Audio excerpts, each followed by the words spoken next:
هنا لسه حنين دون، لو نشف تنفيسه مشكله، فالاصح اللي احنا نلحقه هو السقف. مش هناخده دلوقتي، والله هنجاوب على الاسئله واحنا ماشيين كده. ممكن حد يقول لنا احنا ناخد الطريقه دي الاول؟ لا، ناخد الشنطه كلها وين 2 بار 2 بار ضغط الهواء. بتقول لنا هو ينفع يتطبق على البانيو، او يعني الفيلر ما ينفعش يتخف على الميزان؟ الفيلر يتخف على المسطره، ما يتخفش على الميزان، لان كثافه. ممكن حد يقول لنا طب ما انت العفره بتاعتك جات هنا اهو، وبنيجي من هنا وبنروح هناك. وش برايمر الاول او ايبوكسي مفيش مشاكل عادي جدا. واحنا بنرش السقف هنا في خربشه بتاعت العفره هتنزل تقف هنا اهو نتيجه السقف هنا اهو. ليه؟ لان هي نازله حاجه ناشفه خشنه ما اخترقتش المسام، هتلاقي الحاجات دي عملت لك تنفيس هنا اهوت ومشكله. فلازم بسم الله الرحمن الرحيم ان شاء الله هنبطن فيلر زي ما احنا شايفين، وهنجاوب على بعض الاسئله اللي جت على القناه بخصوص الفيلر، وهنوضح ايه هو الفيلر وطريقه خفه والقصه دي زي ما احنا شايفين يا رجاله. هنبطن ازاي؟ طيب ايه هو الفيلر وطريقه خفه كده؟ نمشي بنظام. طيب بصوا احنا ماشيين كده دلوقتي. بص احنا بنبطن ازاي؟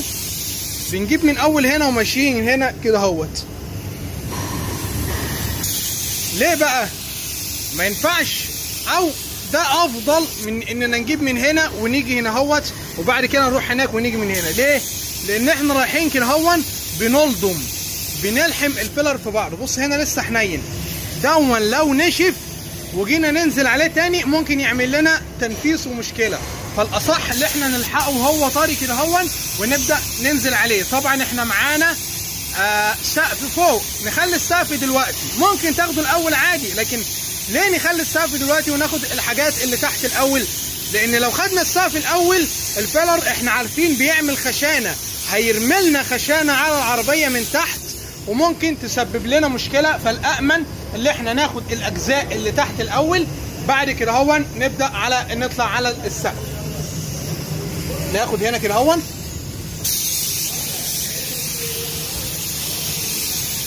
يعني زي ما احنا ماشيين كده. السقف مش هناخده دلوقتي، شويه كده ناخد السقف ان شاء الله. هنجاوب على الاسئله واحنا ماشيين كده هون، بس عشان خاطر ايه تبقى العمليه ماشيه مع بعضها.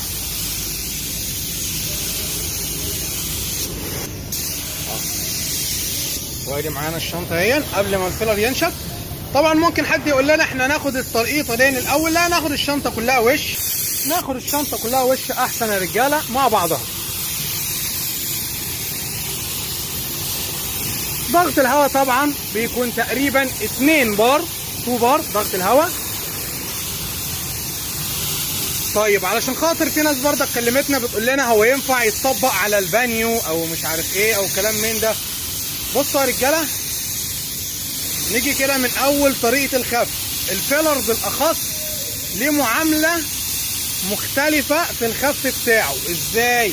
يعني الفيلر ما ينفعش يتخف على الميزان، تمام؟ الفيلر يتخف على المسطره. ليه الفيلر يتخف على المسطره ما يتخفش على الميزان؟ لان كثافه الفيلر تختلف عن كثافه المصلب والتنر اللي هم هيتحطوا عليه. المسطره اللي مش عارف، المسطره مش مسطره زي بتاعت المدارس، لا دي مسطره مترقمه كده بطريقه معينه مشروحه هي بالتفصيل عندكم على القناه. المسطره بتاعت تخفيف الدهانات، وهو هتلاقي اي منتج في الدنيا هتلاقي مكتوب عليه طريقه الخف بتاعته. طريقه الخف هتلاقيها مكتوبه على اي دهان، بيقول لك خفوا بالمسطره خفوا بالميزان. برضك هنا نفس القصه اهو. ممكن حد يقول لنا طب ما انت العفره بتاعتك جات هنا اهو. هو ده حنين، ده اول حاجه. وتاني حاجه انت امنت نفسك وخليت الفيلر ينزل في الخربشه اللي انت عاملها. انما العفره اللي كانت هتيجي على الكبوت وانت بترش السقف كانت هتقف على السنون بتاعت الخربشه، ما كانتش هتنزل في العمق بتاع الخربشه، فكانت هتعمل لك مشكله. زي ما احنا شايفين كده بردك على مهلنا كده اهون، وبنيجي من هنا وبنروح هناك.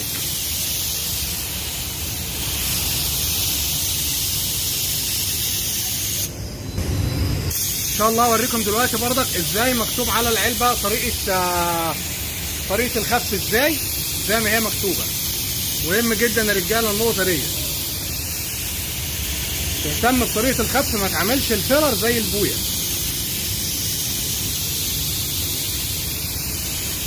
ونروح نجيب من هناك يا رجاله قبل ما يجف، عشان خاطر ما الحرف دون ما يعملكش خشانه. وبعدين نجيب من هنا يا رجاله.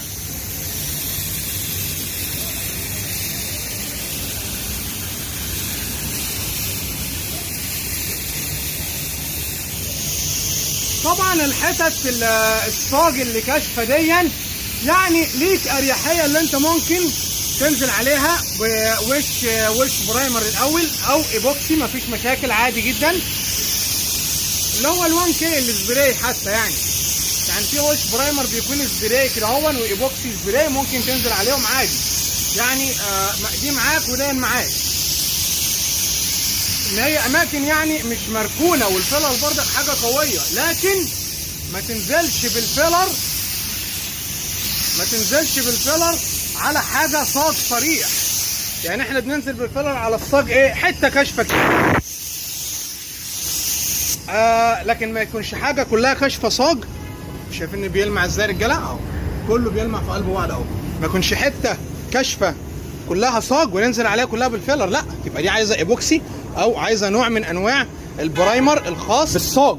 مهم جدا نهتم بطريقه الخف، نخف الفيلر يموت ياخد الفلاش تايم بتاعه، وننزل بتاني وش يا رجاله يتخف مظبوط بالمسطره مش بالميزان، او بالميزان وانت هتكون عارف هتخف ازاي تخف. طبعا احنا في السقف يعني مش شرط اللي انت تخلي السقف في الاخر، لا عادي ممكن تبدا في سقف، بس اهم حاجه تكون عارف الفكره ايه، ما تخليش الفيلر يخشن معاك يموت. وننزل بالفلاش تايم يا رجاله.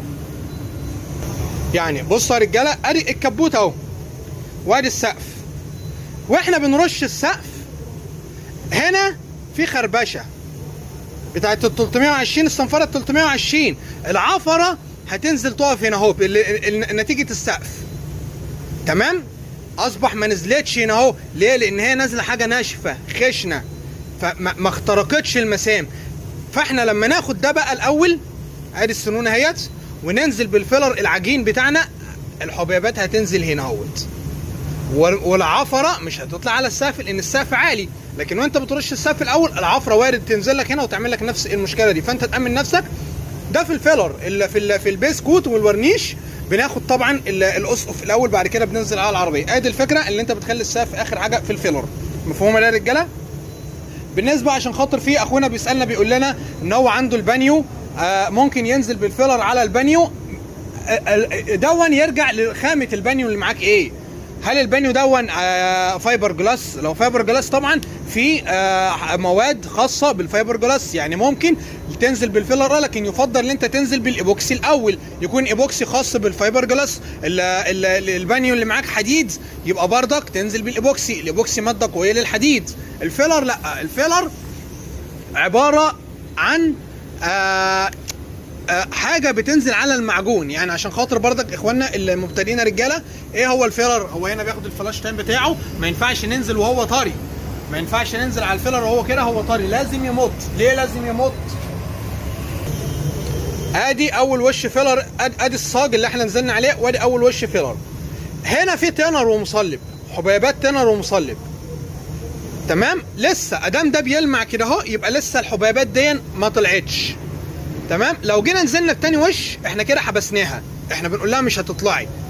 تمام، هتعمل لنا مشكله. حتى لو هي هتطلع باي شكل مشكله هتطلع، تمام، هي هتفضل موجوده، عايزه تطلع هتعمل ايه؟ وانت بتسحق هتلاقي الحاجات دي عملت لك تنفيذ هنا اهوت ومشكله. فلازم الكور دي اللي هي التنر والمذيبات بتاعت المصلب تتبخر، بعد كده تنزل بتاني وش وتسيبه يتبخر بعد كده. بعد كده ايه؟ الفيلر يعني المتوسط بتاعه بينشف ممكن بعد تقريبا 12 ساعه او 24 ساعه حسب نوع المصلب وحسب درجه حراره الجو، ملهاش يعني حاجه ثابته. هنا ادي اول وش ايه نشف، ننزل بتاني وش.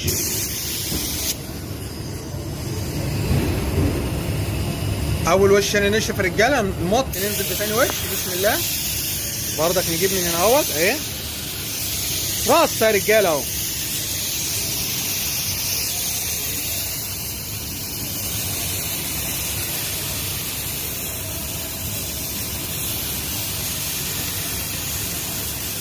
هنا ممكن نجيب من السقف الاول. ليه؟ لان انت امنت نفسك والمسام خدت الفيلر بتاعها خلاص. مفهوم يا رجاله؟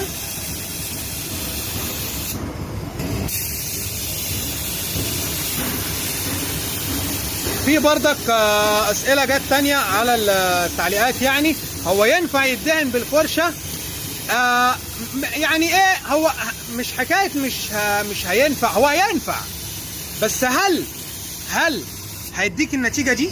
ده حاجه كده بقت سهل ان هي تتسحق، مجرد ما تمشي عليها الصنفره بالمكنه خلاص. انما الفرشه هتلاقيها مريجه وعامله وفيها مشكله وده وده وده وده.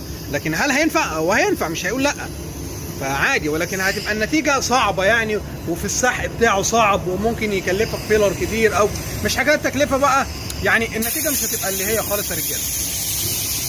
طيب بردك سؤال تاني جالنا بيقول لنا ايه، هو ينفع نرش من غير فيلر؟ ينفع، لكن الفكره النتيجه بردك هتلاقيها صعبه. ليه؟ المعجون اللي احنا بنبطنه دون خشن، المعجون خشن، هنيجي ننزل عليه باللون، اللون مش هيداري الخشانه بتاعته. حتى لو انت نعمت المعجون هيلون، خصوصا لو اللون فاتح زي السماوي، زي الفضي، كلام من ده.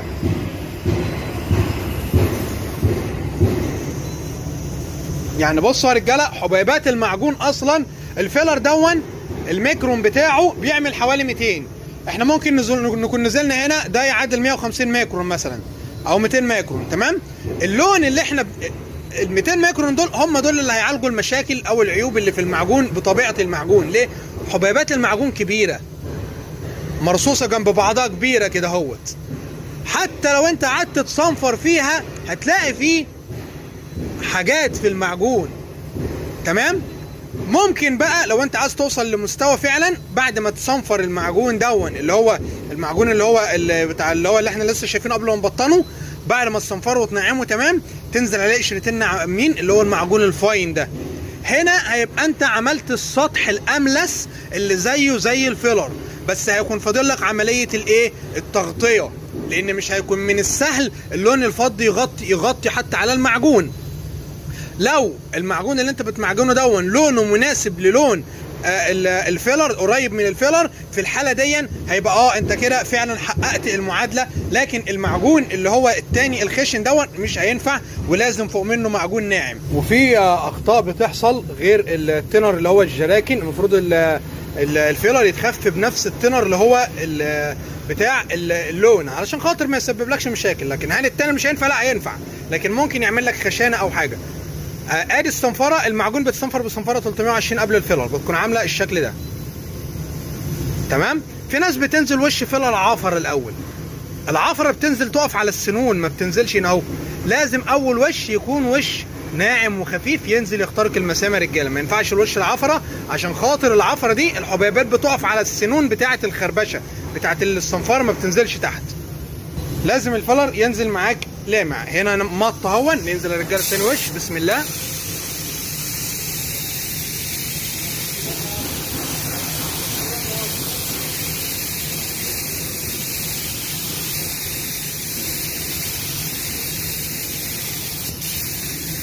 في ناس على فكره بتبطن ايبوكسي يا رجاله، يعني الايبوكسي يشتغل، بس الايبوكسي هتلاقيه بقى ايه، ميزه الفيلر ان هو في الصنفره سهل غير الايبوكسي يعني وكده، والفيلم بتاعه اعلى.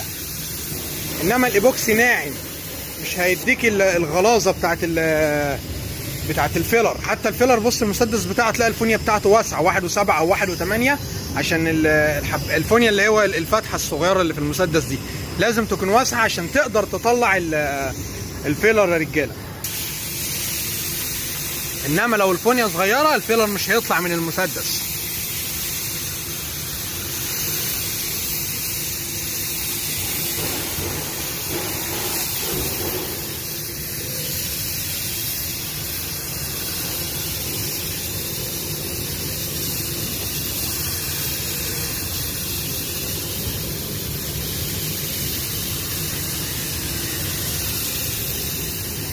ممكن تنزل وش تالت، ممكن تنزل وش تالت عادي، مفيش اي مشاكل. يعني عادي يعني.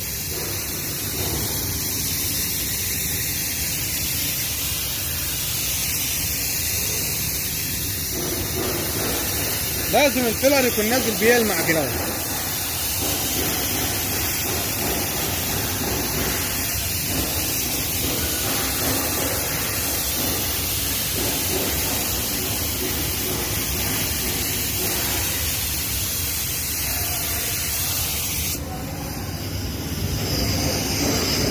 احنا الرفرف اللي فات جبنا من تحت لفوق، وهو المفروض من فوق لتحت، لكن عادي. اهم حاجة يعني من بعد توفيق ربنا طبعا دماغك هي اللي تكون شغالة. يعني احنا بنقول تجيب ترش من تحت لفوق او من فوق لتحت، مش هي دي اللي هتخليك ترش صح، لا، هي مجرد اسباب، وانت احترافيتك تعدي الاسباب دي كلها.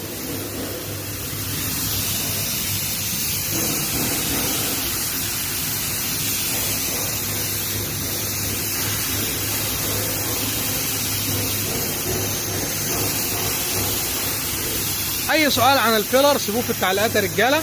الفيلر بينزل عازل ما بين اللون والمعجون. يعني ينفع نرش لون، ينفع نرش لون، لكن هيقابلنا مشكله اللي احنا قلنا عليها، المعجون هيمص اللون. هو بطانه عازل وسيط ما بين الاتنين. نجيب بقى السقف يا رجاله. وبرضك في سؤال جاي تاني بيقول لنا ايه، هو ينفع يرش كله طري على طري، فيلر على ايبوكسي على مش عارف ايه، على ده على ده على ده؟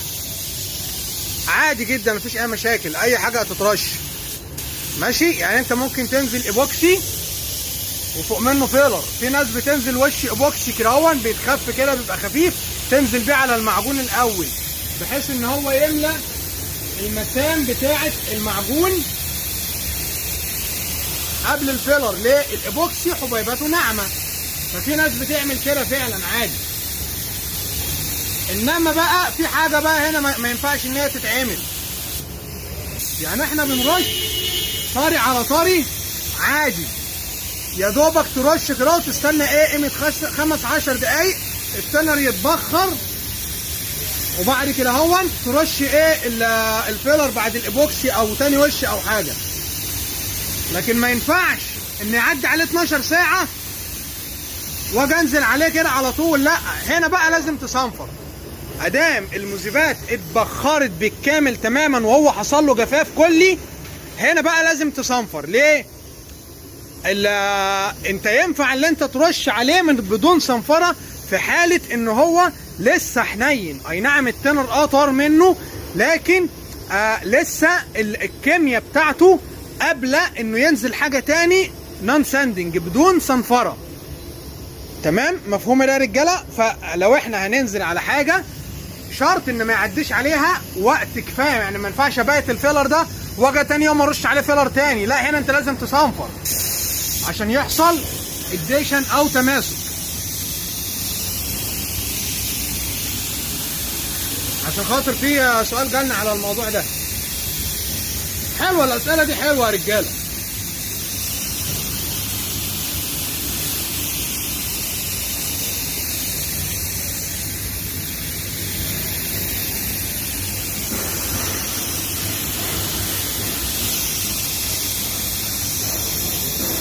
راست كده يا رجاله، شايفين؟ يعني الفيلر ده انت هتنزل تظبط عليه برضه.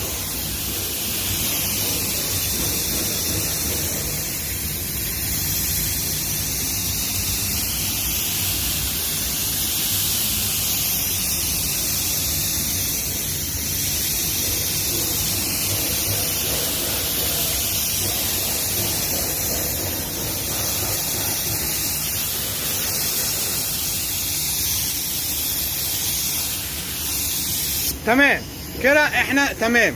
ممكن انت بقى تنقي بقى الحاجات اللي هي كان عليها معجون، حته زي اللي في الشنطه تديها وش تاني لوحدها، ممكن تنزل وش تالت عادي، انت وخيالك مفيش اي مشاكل. يعني هنا كان في حته معجون ننزل لها وش كده لوحدها، انا في حاجه صغيره كده اهو عايزين نلمها. شكل انت برضه السقف الاول، السقف ده يمط ونديله وش تاني عادي.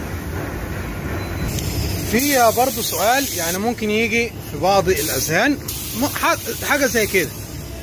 ادي احنا ادينا وش اهو، ممنوع ندي وش تاني عشان خاطر ما ينفس. تمام؟ طيب احنا هنعمل تاني اهو، ادي وش تاني عليه، نزلنا وش تاني عليه. طب ما كده هتنفس؟ لا مش هتنفس. ليه مش هتنفس؟ لان هي اي نعم طريه وكل حاجه، انت نزلت عليها وش تاني قبل ما تعمل غلاف. شفت لما بتيجي تغلي اللبن، مش اللبن بيعمل وش؟ هو ده. لو انت نزلت قبل ما تعمل الوش دون عادي، ولكن بردك ما اقعدش ادي اقول هو لسه بيلمع. لا، انت برضه محكوم بسكنز معين.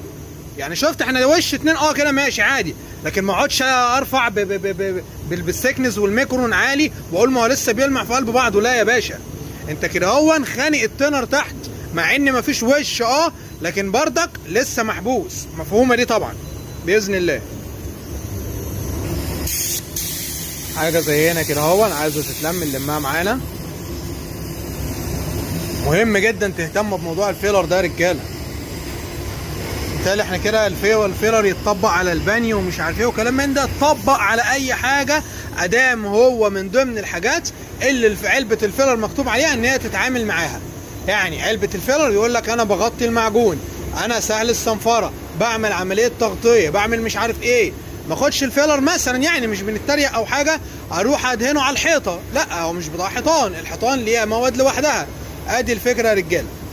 الايبوكسي الايبوكسي ينفع يدهن على البانيو ادام هو فايبر جلاس مثلا، ادام هو حديد، ادام هو المونيا، ادام هو مش عارف ايه الحاجات اللي الايبوكسي بيتعامل معاها. ادي الفكره. ده وش عفره كده يا رجاله، بصوا لونه بيبقى لونه اسود كده اهو. ليه؟ بحيث ان لو بعد انت ما تسحق العفره دي اللون الاسود دون بينزل فين؟